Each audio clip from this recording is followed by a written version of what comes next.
नमस्कार दोस्तों, मैं संदीप त्रिपाठी आप सभी का स्वागत करता हूं अपने इस YouTube चैनल स्टडी पॉइंट 7 पर। और अगर आप पीसीएस की तैयारी कर रहे हैं और फॉर्म भर रखा है, जो अभी 13 जून 2021 को होने वाला है पेपर, तो उसका जो सिलेबस है वो आपको पता होना बहुत ज़रूरी है। अगर आप तैयारी कर रहे हैं तो उसकी जानकारी होनी आपके लिए बहुत ही इम्पोर्टेंट है। तो आज के वीडियो में हम जो सिलेबस है उसका उसी के ऊपर डिस्कस करेंगे। उसका पैटर्न क्या है, जो पेपर 1 होता है प्री का, पेपर 2 होता है प्री का, उसमें कौन कौन से टॉपिक आते हैं, ये पूरा अध्ययन हम करेंगे। तो अगर आप चैनल पर अभी नए आए हैं तो प्लीज़ इस चैनल को सब्सक्राइब कर लें, लाइक कर दें इस वीडियो को और शेयर करें। तो स्टार्ट करते हैं हम अपना आज का वीडियो। तो जैसा कि आपको पता है कि यूपी का पेपर है, यूपी पीसीएस का पेपर है, तो कराने वाली एजेंसी कौन है, वो यूपी पीएससी है, उत्तर प्रदेश लोक सेवा आयोग है।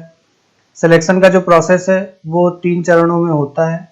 पहला चरण होता है जिसमें बहुविकल्पीय प्रश्न आपके सामने रखे जाते हैं और उसको आपको करेक्ट करना होता है। इसके बाद लिखित परीक्षा होगी। अगर आप प्री क्वालिफाई कर जाते हैं तो मेंस का पेपर होगा। मेंस के पेपर में कई पेपर होते हैं, जिसमें से 4 जनरल स्टडीज के होते हैं और 2 ऑप्शनल के होते हैं और 1 हिंदी का होता है। इसके क्वालिफाई करने के बाद में आपको साक्षात्कार के लिए जाना पड़ता है, जो 100 नंबर का होता है। अभी पूरा डिटेल हम आगे बात करते हैं। तो जो प्री का पेपर होगा उसमें 2 पेपर देखने को मिलेंगे। पहला पेपर होगा सामान्य अध्ययन पहला, और दूसरा पेपर होगा उसको बोलेंगे सामान्य अध्ययन दूसरा, जिसको सी सैट के नाम से भी बुलाया जाता है। जो पहला पेपर होगा इसमें आपको 150 क्वेश्चन देखने को मिलेंगे और दूसरा जो पेपर होगा इसमें 100 क्वेश्चन आपको देखने को मिलेंगे। फिर मेंस में देखेंगे तो एक पेपर होगा आपका सामान्य हिंदी का, दूसरा पेपर होगा निबंध का, फिर जनरल स्टडीज के आपके 4 पेपर होंगे और 2 पेपर आपके होंगे वैकल्पिक विषय के, जो आप चूज करोगे। तो इस प्रकार यहाँ पे देखेंगे तो टोटल आपके मेंस में 8 पेपर होंगे। जो टोटल मार्किंग होगी वो 1500 में होगी। इसको क्वालिफाई करने के बाद में आप इंटरव्यू पैनल को फेस करोगे और इसमें आपका जो है साक्षात्कार होगा। उसमें आपकी पर्सनालिटी को टेस्ट किया जाएगा, जो ये 100 नंबर का होगा। तो इस प्रकार इसका ये पूरा पैटर्न है और इसमें जो इम्पोर्टेंट इंफॉर्मेशन है वो बताता हूं मैं। जैसा भी बताया कि प्री में 2 पेपर होंगे, पहला पेपर दूसरा पेपर। दोनों प्रश्न पत्र हमारे क्या होंगे, बहुविकल्पीय प्रश्न होंगे। एक पेपर 200 नंबर का होगा और दोनों पेपर की जो अवधि, जो समय दिया जाएगा आपको 2 घंटे का दिया जाएगा। अच्छा, इसमें क्या है कि 1/3 की माइनस मार्किंग है, तो तुक्का मत मारिए। तुक्का मारने से कोई फायदा नहीं होगा। जैसे यदि किसी प्रश्न को अगर अधिकतम मार्क्स 2 दिया गया है तो गलत उत्तर अगर हो गया आपका, तो जितना आपका बना होगा उसमें से 0.66 अंक आपके काट लिए जाएंगे। और अगर आप क्वेश्चन को अटेम्प्ट ही नहीं लेते हो तो उसमें कोई आपकी माइनस मार्किंग नहीं होगी। जो पेपर 2 है सी सैट का पेपर है, ये केवल क्वालिफाइंग पेपर है, जिसमें आपको 33% मार्क्स प्राप्त करने होते हैं केवल। तो आइए अब देखते हैं कि जो प्री का पहला पेपर है उसमें कंटेंट क्या है, सब टॉपिक क्या क्या है जो हमें पढ़ने होते हैं। तो जो पेपर फर्स्ट होगा ये 200 नंबर का है, 2 घंटा आपको समय मिलेगा। इसमें आपसे करंट अफेयर्स यानी कि राष्ट्रीय एवं अंतर्राष्ट्रीय महत्व की जो समसामयिक घटनाएं हैं वो आपको जानकारी रखना जरूरी है। भारत का इतिहास एवं भारतीय राष्ट्रीय आंदोलन के बारे में जानकारी होना आवश्यक है। भारत एवं विश्व का भूगोल, भारत एवं विश्व का भौतिक, सामाजिक और आर्थिक भूगोल के बारे में जानकारी अपेक्षित है। और राज व्यवस्था यानी कि जो है जो पॉलिटी है, भारत की राजनीति है, उसमें संविधान, राजनीति व्यवस्था, पंचायती राज, लोक नीति, आधिकारिक जो मुद्दे होते हैं, राइट्स इश्यूज होते हैं, वो आपको जानकारी में रखना होगा। इकोनॉमिक सेक्टर को भी आप नहीं छोड़ सकते, ये भी बहुत इंपॉर्टेंट है, पूछा भी जाता है। आर्थिक एवं सामाजिक विकास, इसमें जो है सस्टेनेबल डेवलपमेंट यानी कि सतत विकास, गरीबी, अंतर्विष्ट जनसांख्यिकी, सामाजिक क्षेत्र, इन सबके जो है जानकारी आपको रखना जरूरी है।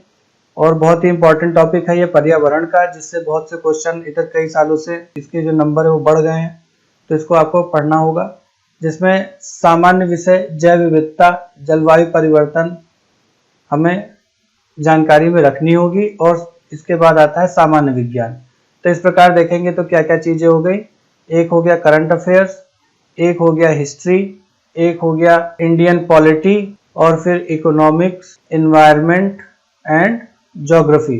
तो कुल मिलाकर के 6 सब्जेक्ट हैं कि जो आपको प्री के लिए पढ़ने होंगे। अब लोक सेवा आयोग ने क्या है कि इन्हीं सब टॉपिक को डिटेल में बताया कि और क्या आपको पढ़ना, एकदम स्पेसिफिक होके बताया है। तो करंट अफेयर्स में अगर जैसे पढ़ना है तो पिछले 1 साल का करंट अफेयर्स आप देख लीजिए, तो वो आपके लिए सफिशियंट रहेगा। तो करंट अफेयर्स ऐसे कवर हो जाएगा। भारत का इतिहास एवं भारतीय राष्ट्रीय आंदोलन, इसके अंतर्गत हमारा जो सामाजिक स्थिति थी, आर्थिक एवं राजनीतिक जो स्थिति थी, उसकी व्यापक जानकारी आपको होनी जरूरी है। भारतीय राष्ट्रीय आंदोलन पर अभ्यर्थी से स्वतंत्र आंदोलन की प्रकृति तथा विशेषता, राष्ट्रवाद का अभ्युदय तथा स्वतंत्रता प्राप्ति के बारे में सामान्य जानकारी अपेक्षित है, यानी कि वो आपसे क्वेश्चन पूछेंगे राष्ट्रीय आंदोलन से संबंधित। अब आ गया भूगोल। भूगोल में भारत का भूगोल पढ़ना और विश्व का भूगोल पढ़ना है। तो भारत में विश्व का जो भौतिक है, सामाजिक है भूगोल और आर्थिक भूगोल है, ये तीनों चीजें हमें देखनी होंगी। विश्व भूगोल में जो विषय की जानकारी है वो सामान्य जानकारी की आवश्यकता है। भारत का भूगोल के अंतर्गत देश की भौतिक स्थिति, सामाजिक स्थिति और आर्थिक स्थिति भूगोल के आधार पर आपसे पूछा जा सकता है। फिर है इंडियन पॉलिटी, जिसमें शासन, संविधान, राजनीतिक व्यवस्था, पंचायती राज, लोक नीति, आधिकारिक प्रकरण आदि आपसे पूछे जा सकते हैं।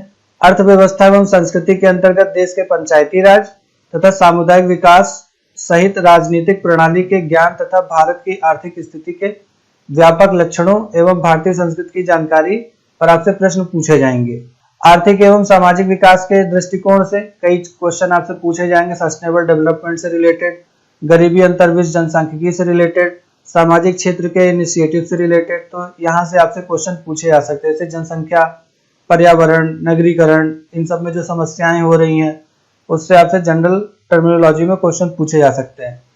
फिर पर्यावरण और पारिस्थितिकी से संबंधित, तो इसमें जलवायु परिवर्तन हो गया, जैव विविधता हो गया, ये सारी चीजें आपसे जानकारी एक अपेक्षित रहती है अगर आप यूपी पीसीएस का एग्जाम दे रहे हैं। तो सामान्य विज्ञान में जो प्रतिदिन हमारे दैनिक अनुभव होते हैं उसी के आधार पर आपसे क्वेश्चन पूछे जा सकते हैं।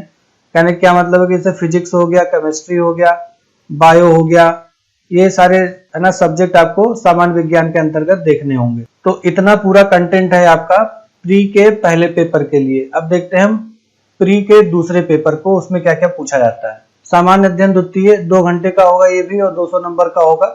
इसमें आपको कॉम्प्रिहेंशन दिया जाएगा, एक बहुत बड़ा सा पैराग्राफ भी दिया जाएगा, उससे संबंधित 6 से 7 क्वेश्चन होते हैं जो उसी के रिलेशन में होते हैं, उसको पढ़ करके उसको आपको आंसर देना होता है।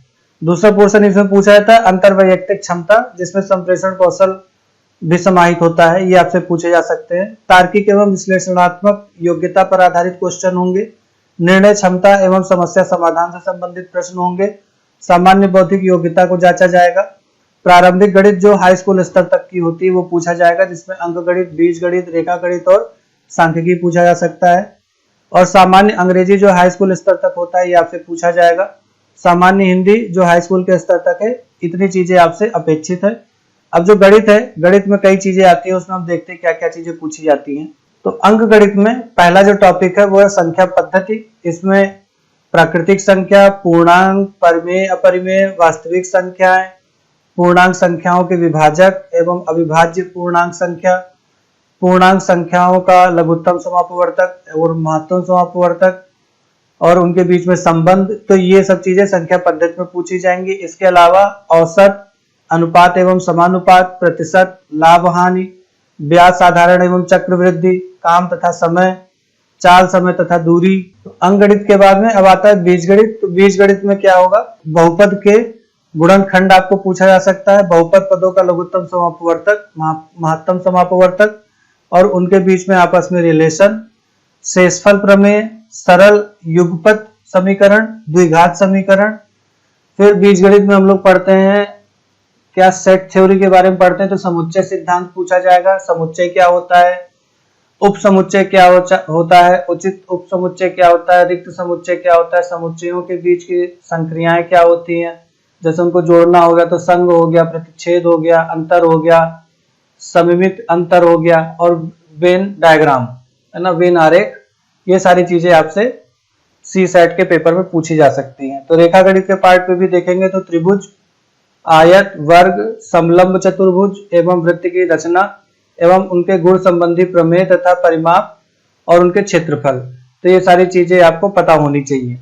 दूसरा पॉइंट इसमें देखें तो गोला हो गया, समकोणीय वृत्ताकार बेलन हो गए, समकोणीय वृत्ताकार शंकु हो गए, घन के आयतन और उसका पृष्ठ क्षेत्रफल। फिर सांख्यिकी आपसे पूछी जाती है, आंकड़ों का संग्रह इसमें पूछा जाएगा, आंकड़ों का वर्गीकरण है, बारंबारता है, बारंबारता बंटन है, सारणीयन है, संचयी बारंबारता है, आंकड़ों का निरूपण है, दंड चार्ट है, पाई चार्ट है, आयत चित्र है, बारंबारता बहुभुज है, संचयी बारंबारता है और केंद्रीय प्रवृत्ति, माप, समांतर माध्य, माध्यिका एवं बहुलक। तो ये सारी चीजें आपसे पूछी जाती हैं। अब इंग्लिश में देखेंगे तो 10th लेवल तक का पूछा जाता है, जिसमें कॉम्प्रीहेंशन जैसे हिंदी में होगा वैसे यहाँ पे होगा। Active voice, passive voice, part of speech, transformation of sentences, direct and indirect speech, punctuation and spellings, word meaning, vocabulary and uses, idioms and phrases और फिल इन द ब्लैंक्स। तो ये इंग्लिश के लेवल पे है। हिंदी में क्या पूछा जाएगा, तो हिंदी वर्णमाला है, विराम चिन्ह है, शब्द रचना, वाक्य रचना, अर्थ, शब्द रूप, संधि समाज, क्रियाएं, अनेकार्थी शब्द, विलोम शब्द, पर्यायवाची शब्द, मुहावरे एवं लोकोक्तियां, तत्भव एवं तत्सम, देशज, विदेशी शब्द भंडार, वर्तनी, अर्थबोध, हिंदी भाषा के प्रयोग में होने वाली अशुद्धियां और उत्तर प्रदेश की मुख्य बोलियां। तो इतना पूरा चीज आपसे सेकंड पेपर में पूछा जाएगा। तो इतना था प्री का सिलेबस। अगर आपको मेंस का भी सिलेबस चाहिए तो आप हमें कमेंट करके बताइए। मेंस का भी सिलेबस की जो वीडियो है वो मैं बना के अपलोड कर दूंगा। और चैनल को अभी तक अगर आपने सब्सक्राइब नहीं किया है तो प्लीज चैनल को सब्सक्राइब कर लें, वीडियो को लाइक कर दें। ठीक है, तो नेक्स्ट वीडियो आने तक खुश रहिए, मस्त रहिए और पढ़ते रहिए स्टडी पॉइंट 7 के साथ। मिलते हैं हम नेक्स्ट वीडियो में। धन्यवाद।